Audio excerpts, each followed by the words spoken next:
मुख्यमंत्र्यांकडे काय काय मागणी केली आहे या संदर्भात? 500 स्क्वेअर फूट प्रत्येक झोपडी त्यासाठी PR करा. 500 स्क्वेअर फूट प्रत्येक झोपडीधारकाला मिळावं आणि प्रत्येक बिल्डिंग मध्ये प्रत्येक फ्लॅटला पार्किंगची व्यवस्था करा. पार्किंगची व्यवस्था करावं. साधारणतः किती घरं आहेत इथं, म्हणजे पात्र किती आहेत? आणि आता 1876 काहीतरी पात्र आहे असं चाललेलं आहे. बाकीचे जे आहेत मतदार यादीनुसार जर गेलो आपण, काही मुलं आहेत घरांमध्ये, त्या सगळे तर एक 4,500-5,000 घरं होतील. कधीपासून हे झोपडपट्टी हे बसले 78-79च्या आसपास बसलेले गोष्ट आहे? हो. ज्यावेळेस 2002ला सर्वे झाला त्यावेळेस घरांची संख्या किती होती आणि आता किती आहे, आणि तुमची काय मागणी असणार आहे आता? आमची मागणी 500 स्क्वेअर फुटाचीच राहणार आहे. 500 स्क्वेअर फूट, कारण आपले मुख्यमंत्री साहेबांनी शब्द दिलेला आहे. आणि जर समजा त्यांना जर वाटत असेल की धारावी झोपडपट्टीला दिलंय मग आम्ही मागतोय, जर प्रायव्हेट एजन्सी आहे ती एजन्सी त्यांनी हिथं पाठवा, त्या एजन्सीच्या माध्यमातून त्यांनी काम करून द्या. आपण 500 स्क्वेअर फुटच द्यावं. या संदर्भात आता मसाला ज्यावेळेस 2002चा जो सर्वे झाला त्यावेळेची लोकसंख्या किंवा घरांची संख्या आणि आताची घरांची संख्या एकच आहे की काही काही वाढली आहे? नाही, एकच आहेत. काय मध्ये पलटून जर अफवा सोडली की तुम्ही दरवाजे वाढवा, तसं काही नाही. हे सगळे जे लोक आहेत जागेवरच आहेत. काही वाढलेले नाही, काही कमी झालेले नाही, काही नाही. आता तुम्ही जे काही पाठपुरावा केला आहे, मुख्यमंत्री असतील किंवा मुख्यमंत्री असतील यांच्याकडे जो पाठपुरावा केला आहे याच्यात नेमकी काय तुम्ही म्हटलेलं आहे आणि काय अपेक्षा तुम्ही या ठिकाणी केलेली आहे? ते सगळ्यात जास्त एकच अपेक्षा 500 स्क्वेअर फूट. जे काही SRH फॉर्म भरतील सगळ्यांना पात्र धरलं पाहिजे. कोणी भाडेकरू आहे, कोणी एका घरात 4-4 सदस्य आहेत. नेमकी फॉर्म भरून ठेवून घेतोय काय? आता काय आहे, अजून फॉर्म काय व्यवस्थित भरायचं चालू नाही. एवढं फक्त अफवा चालू आहे. अफवेमधून आम्ही बी काय केलं की बघ तो 500 स्क्वेअर फूट मंजूर व्हावं सगळ्यांना व्यवस्थित. घरांचं मत असून घेतो तुमच्या प्रत्येकाला 500 स्क्वेअर फूट मिळावं. पण या परिसरामध्ये समजा काही धार्मिक स्थळ आहेत किंवा काही प्रार्थना स्थळ आहेत किंवा प्ले ग्राउंड असेल, विद्यार्थ्यांचं शैक्षणिक दृष्टीने शाळेचं काही असेल, तर यासाठी काही तुमची वेगळी मागणी आहे का? नाही, आहे ना मागणी आहे ना. आपल्या इथं 16 एकर जागा आहे. त्या 16 एकर जागेत सगळं व्यवस्थित बसू शकते. त्यात काय काय असं असं वाटतं? त्यात सर्व धर्माचे धार्मिक स्थळे, मुलांना प्ले ग्राउंड असेल, शाळा असतील, कॉलेज असेल, हॉस्पिटल. आताच्या संदर्भात तुम्ही मुख्यमंत्र्यांकडे मागणी केलेली आहे, त्याचा काही रिप्लाय आला आहे का? अजून काही नाही. आता आम्ही काय 2-3 दिवस झालं दिलेलं आहे. जर समजा मुख्यमंत्री साहेब तुमच्या मार्फत तिथं जावा अशी अपेक्षा आहे आमची. समजा या ठिकाणी जर समजा मुख्यमंत्री यांच्याकडून जर काय समजा न्याय मिळाला नाही तर तुमची पुढील दिशा काय असणार? पुढील दिशा अशी आहे की जन आंदोलन केलं जाईल, आंदोलन उभारलं जाईल. महाराष्ट्र शासनामध्ये जे समाज कल्याणचे आयुक्त होते दिलीप कांबळे यांनी तो प्रस्ताव तयार करून सभागृहात ठेवला आहे, कुठला 500 स्क्वेअर फुटाचा. पण मुख्यमंत्री त्यांना काही तो हात लावायला तयार नाही. तर ते घेऊन त्यांनी 500 स्क्वेअर फुटाचा हा DR त्यांनी काढला पाहिजे. कारण त्यांनी घोषणा केलेली आहे, त्यांचंच वचन आहे, त्यांनीच बोललेलं आहे. तर तो शब्द त्यांनी पाळला पाहिजे. आणि असं नाही प्रस्ताव तयार नाही, प्रस्ताव समाज कल्याणचा तयार आहे आणि प्रस्ताव तिथं सभागृहात आहे, पण त्याला हात लावायला तयार नाही. तुम्ही फक्त 500 स्क्वेअर फुटाची फक्त मागणी काम आहे. अनेक प्रकल्प तुमच्या शहरात झाले आहेत, मात्र ते 21 मजली 22 मजली आणि त्यांच्या काही लिफ्टही बंद झालेल्या पाहायला मिळते. त्याचे जर तिथल्या अडचणी बघूनच आम्ही आमच्या पद्धतीने तिथल्या अडचणी आम्ही बघितलेल्या सगळ्या. काय म्हणले? फक्त 500 स्क्वेअर फुटामध्ये का गुंतते हे म्हणायचं काय आहे, तिथं जे आता त्यांनी जे दिलंय ना बिल्टअप एरिया दिलेला आहे, त्या बिल्टअप एरियामध्ये तुम्ही 330 मध्ये 150 200 येऊन बसलेले. आता आम्ही 500 स्क्वेअर फूट जी मागणी मागतोय ही कार्पेट मागतोय, बिल्टअप नाही. कार्पेट मध्ये जर आलं तर 1 BHK तयार होईल व्यवस्थित, सगळ्यांना कुटुंब व्यवस्थित राहू शकतं. त्याच्यात 1-2 पाहुणे आले तरी त्यात सपटून जातील. इमारत किती उंच असते तरी चालेल, पण नाही सर, कारण जागा भरपूर आहे. 7 मजले भरपूर मर्यादित होऊ शकते, कारण जागा भरपूर आहे आपल्याकडं.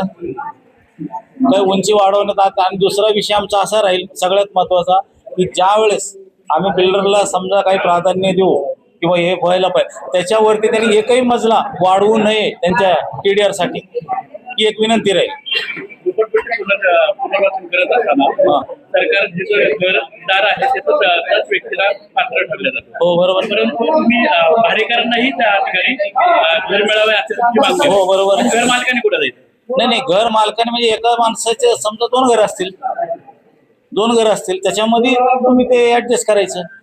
आता काही ठिकाणी एका घरात 3 जण आहेत, मग असं नाही म्हणायचं की मग त्यांनी कुठं जायचं एकच घर दिल्यावर. त्यासाठी सगळ्यांना जे मतदार यादीत नाव ज्याचं आहे, जे तुमच्या नियमानुसार 11 वर्षाचे आहे, ते सगळे त्यात सामील झाले पाहिजे. घरांची मागणी तुमची उमऱ्या गणित आहे का मतदार यादीनुसार आहे, उमऱ्या गणेश नाही. एका घरात समजा 8 लोक आहेत, 8 जणांचं मतदानामध्ये नाव आहे, तर 8 लोकांना 8 फ्लॅट मिळत असतात. 8 जणांना 8 फ्लॅट मिळावे. ठीक, चालेल.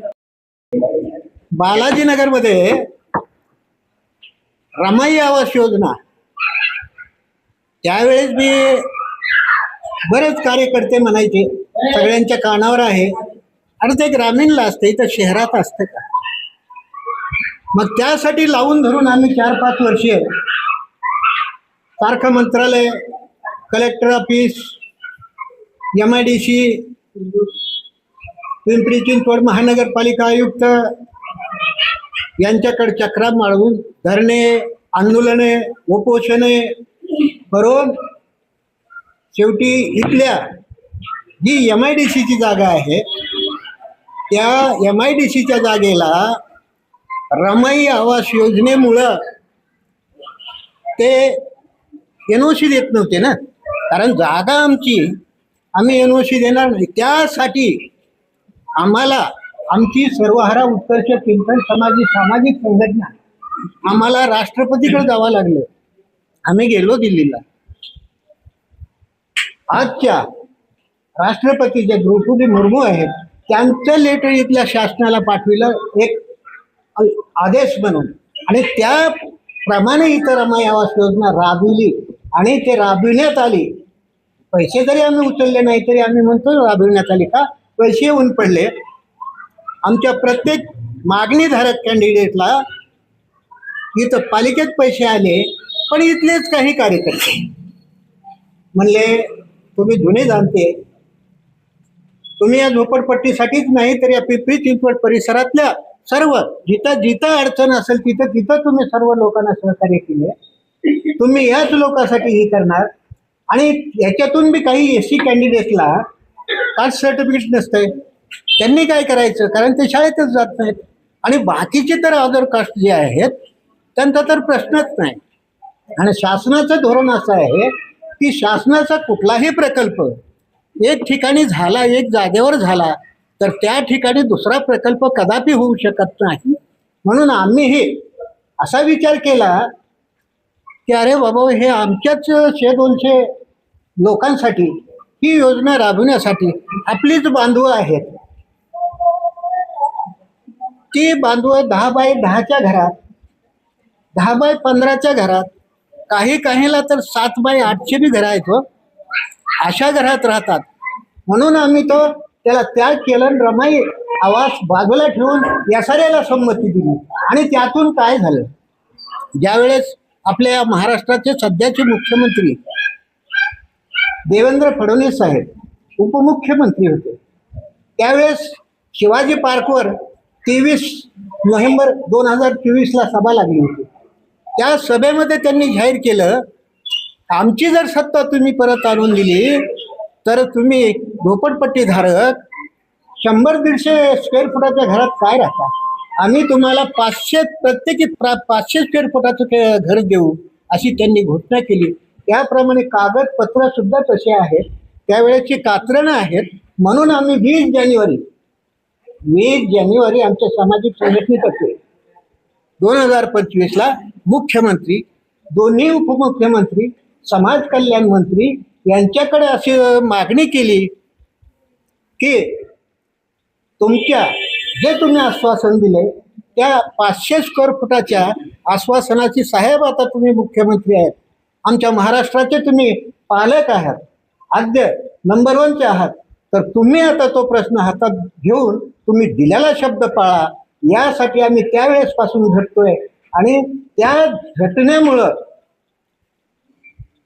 आमच्या पुराडे सरांनाही त्यांचं पहिल्याचपासून या झोपडपट्टीवर लक्ष आहे. कोणाला काय कमी पडतंय, कोण कुठं अडतंय, कोण कुठं नडतंय, हे सर्वांना जगविण्याचं काम त्यांचं आहे आजपर्यंत. त्यामुळं त्यांचं अभिनंदन करावं एवढं थोडं आहे. आणि त्यांनी या प्रश्नाला अगदी खरोखर उचलून मनापासून उचलून धरलं म्हणून पुनश्च त्यांचं अभिनंदन. पण मला म्हणायचे आमचा यासाठी SRA विरोध नाही, SRA हा झालाच पाहिजे, परंतु 500 स्क्वेअर फुटाचं प्रत्येकाला मिळालं पाहिजे.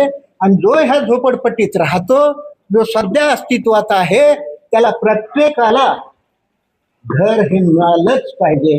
या दृष्टिकोनातून पहिली मागणी आपली आहे. आणि ही मागणी करत असताना